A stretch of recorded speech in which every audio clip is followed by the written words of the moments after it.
Hey everyone, and welcome to RUBIN'S Mind Lab, where we break down the latest research into what it really means. Have you ever wondered if we could spot the signs of autism in a baby just a few months old?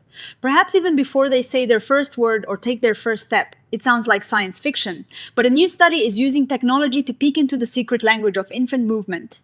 Most of what we know about autism comes from watching older children. But this study aimed to look at the very beginning of life, specifically the first 6 months. The researchers wanted to know if the way a baby moves their arms and legs could hold clues about their brain development.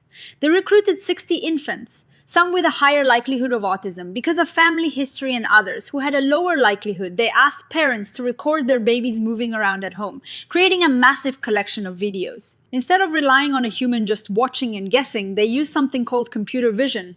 This is basically AI that tracks the tiny, precise movements of joints like shoulders, elbows, and knees frame by frame. They measured things like speed, how long movements lasted, and most importantly, the complexity of these movements. They wanted to know if autistic traits affect the way a baby naturally explores their body and surroundings through motion. Think of entropy as a measure of unpredictability or richness in movement. A healthy developing nervous system tends to produce a wide variety of complex, spontaneous wiggles. They discovered that babies with a higher likelihood of autism showed less variability in this complexity. While both groups of babies grew and changed, the way the high likelihood group transitioned through these stages of movement felt different.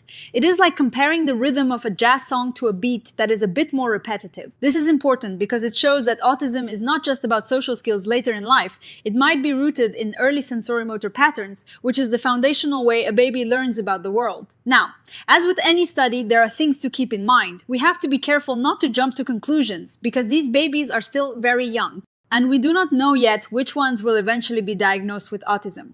Also, home videos can be tricky. Some babies were moving more, some less, and even the best computer technology can struggle if the video quality varies a bit from house to house. So, what does this actually mean for us? This research shows that we are getting much better at using technology to stop guessing and start measuring.